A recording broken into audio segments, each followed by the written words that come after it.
Friends, welcome to my channel. আজকে আমি নিয়ে এসেছি তোমাদের জন্য বেগুনের একটা অসাধারণ রেসিপি। এই রেসিপিটার নাম হায়দ্রাবাদি বেগুন। চলো তৈরি করি।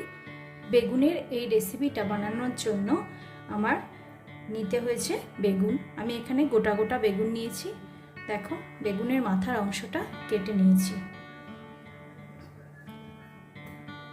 দেখো, একটা গোটা বেগুনও রেখেছি তোমাদের দেখানোর জন্য, যেটা আমি কিভাবে কাটিং করব। প্রথমে বেগুনের এই মাথার অংশটা কেটে ফেলে দেবে, তারপরে আর এই অংশটুকুনি একটুখানি কেটে ফেলবে। এবার একটা পিলার নিয়েছি, বা তোমরা কোনো সরু চামচ বা এরকম ধরনের কিছু নিতে পারো পিলারের মতো, যাতে এই ভেতরের অংশটা আমি বের করতে পারি। বেগুনের ভেতরের অংশটা আমি এটা দিয়ে খুঁচিয়ে বের করে নেব। এটাকে আমি ফেলে দেব না, একটা বাটিতে এটাকে একসাথে জড়ো করব। এটা এই ভেতরের অংশগুলোকেও আমি রান্নাতে কাজে লাগাবো। এরকমভাবে এটা বের করার সময় বোঝা যাবে যে এতে কোনো পোকামাকড় আছে কিনা, সেটা দেখে নিতে হবে। যদি কোনোটায় পোকা থাকে তাহলে সেটা ফেলে দেবে বা বাদ দিয়ে দেবে। সেই বেগুনটাকে অন্য কোনো কাজে লাগাতে পারো, অন্য কোনো রান্নায়, যেটাতে কেটে বেগুনটা ব্যবহার করা যেতে পারে। এইভাবে আমি বেগুনের ভেতরের অংশটা বের করে নিলাম। এইভাবে আমি সবকটা বেগুনের ভেতর থেকেই বেগুনের ভেতরের অংশগুলোকে বের করে এরকম তৈরি করে নেব। দেখো, সবকটা বেগুনের ভেতরের অংশগুলো আমি বের করে নিয়েছি। এবার এই বেগুনগুলোর গায়ে একটু সামান্য করে লবণ আমি মাখিয়ে দেব। ভেতরেও দেব, বাইরেও সামান্য করে লবণ মাখিয়ে নেব, তাহলে এগুলোতে ঠিক মতো লবণটা হবে। এবার আমি একটা কন্টেনার নিয়ে নিয়েছি এবং এই বেগুনের ভেতর থেকে কুড়ে রাখা অংশগুলো দেব। একটা টমেটোটাকে টুকরো করে দেব। এখানে নিয়েছি 3টে কাঁচা লঙ্কা কাটা দেব। ছোট ছোট 5টা আদার টুকরো নিয়েছি, এটা দেব। আর 8-10 কোয়া রসুন। সমস্ত কিছুগুলো দিয়ে আমি একটা পেস্ট বানিয়ে নেব। এটা খুব বেশি মিহি করার প্রয়োজন নেই, সামান্য কুচি কুচি থাকলেই বরঞ্চ ভালো হবে। দেখো, আমি পেস্ট বানিয়ে নিয়ে এসেছি। টমেটোটা একটু কম পেস্ট হয়েছে, কিন্তু সেটাতে অসুবিধা নেই, কষানোর সময়ই গলে যাবে, কারণ তা না হলে অন্য উপকরণগুলো আরও মিহি হয়ে যেত। আর এতে আমি আর একটা জিনিস ব্যবহার করব, সেটা তোমাদের আগেই দেখিয়ে রাখি, সেটা হলো মটর ডাল বাটা। মটর ডাল বাটার পরিবর্তে তোমরা বেসনও ইউজ করতে পারো, তবে আমি এক্ষেত্রে মটর ডালটাই ইউজ করব। চলো, এবার আমি এই রান্নাটার দ্বিতীয় স্টেপে এগিয়ে যাই। কড়াই গরম হয়ে গেছে, এতে আমি দিয়ে দেব খানিকটা সর্ষের তেল। প্রথমে এতে দিয়ে দেব পেস্ট করে রাখা সমস্ত উপকরণটা।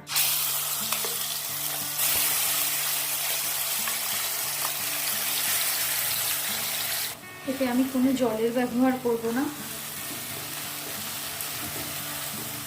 অ্যাকচুয়ালি এটা তৈরি হচ্ছে বেগুনের স্টাফিং, তোমরা নিশ্চয়ই সেটা বুঝতে পারছো। এতে একে একে দিয়ে দেব জিরে বাটা, ধনের গুঁড়ো, কাশ্মীরি লঙ্কার গুঁড়ো,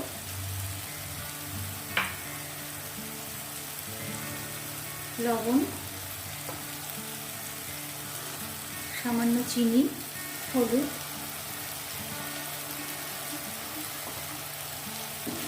এবার এগুলো সব দিয়ে মশলাটাকে খুব ভালো করে কষিয়ে নিতে হবে,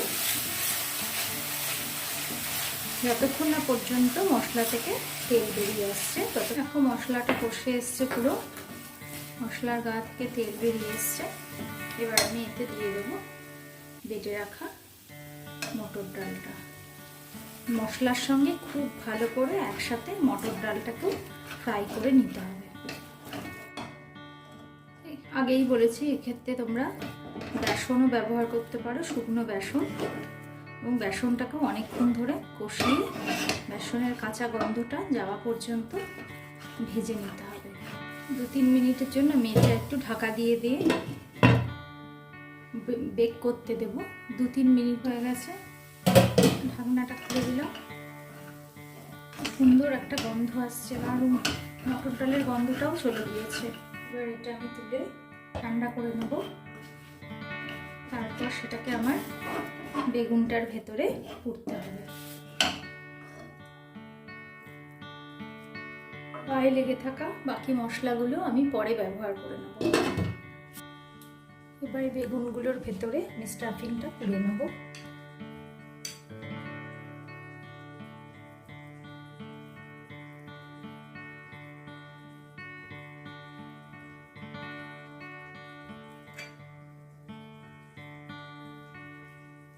খুব বেশি মুখ পর্যন্ত ভর্তি করে পুড়বে না, কারণ যখন বেগুনটা ভাজা হবে তখন এটা গাটা চিপে যাবে আর বাইরের দিকে মশলাগুলো বেরিয়ে আসবে। সেই জন্য খানিকটা জায়গা ফাঁকা রেখে স্টাফিংটা এতে পুড়বে।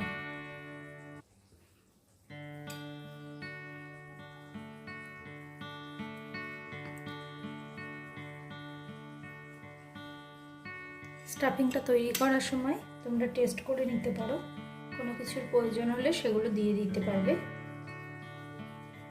এই স্টাফিংটাও আমি বেগুন রান্নাটাতেই ব্যবহার করব। কড়াইটা তো গরম আছেই, এটা পুরো পরিষ্কার করে নেওয়ার প্রয়োজন নেই। যদি তোমরা মনে করো পরিষ্কার করতেও পারো, কিন্তু প্রয়োজন হবে না। আমি এটার মধ্যেই রান্নাটা করব। কড়াইয়ে এবার দিয়ে দেব সর্ষের তেল। এখানে আমি 4 থেকে 5 চামচ মতো সর্ষের তেল দিয়েছি। তেলটা অলরেডি গরম হয়ে গেছে, খুব বেশি তাতিয়ে নেওয়ারও প্রয়োজন নেই। এবার একে একে বেগুনগুলো আমি এতে দিয়ে দেব।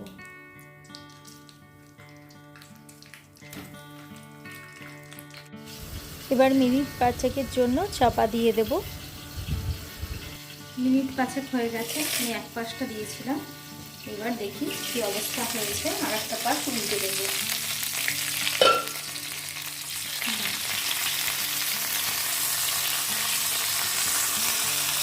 বেগুনটা সুন্দর ভাজাও হয়েছে, আবার নরমও হয়ে গেছে। আরও মিনিট 2-3 মতো আর একটা দিককে নরম হতে দেব।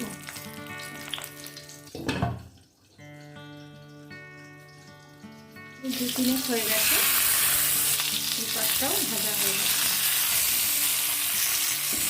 স্টাফিংটা দিয়ে আমি এরপর কী করতে পারি, স্টাফিংটার মধ্যে আমি খানিকটা জল দেব। হালকা উষ্ণ জলে আমি স্টাফিংটাকে গুলে নিচ্ছি। এবার এই স্টাফিংটা আমি এর মধ্যে ঢেলে দেব।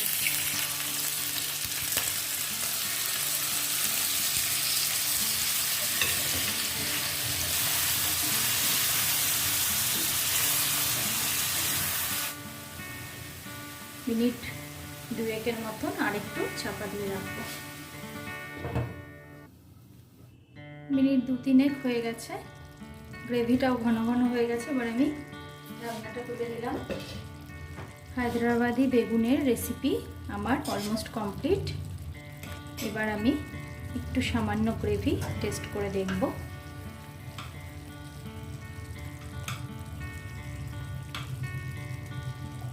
দুর্দান্ত হয়েছে। একটু সামান্য লবণ লাগবে, আমি সামান্য একটু লবণ এতে ছড়িয়ে দেব। শীতকাল আসছে, এ সময় বেগুন খুব ভালো মতো পাওয়া যায়, আর খুব ভালো বেগুন পাওয়া যায়। তোমরা অবশ্যই এই বেগুনের রেসিপিটা ট্রাই করো। এটা কমপ্লিট হয়ে গেছে, আমি গ্যাসের ফ্লেমটা অফ করে দিচ্ছি। সার্ভ করার জন্য রেডি করে নেব। এই বেগুনের এই রেসিপিটা তোমাদের কেমন লাগলো আমাকে অবশ্যই জানিও। আর আমার চ্যানেলটা ভালো লাগলে লাইক, শেয়ার, সাবস্ক্রাইব করে বেল আইকনটা অবশ্যই প্রেস করো। Thank you friends.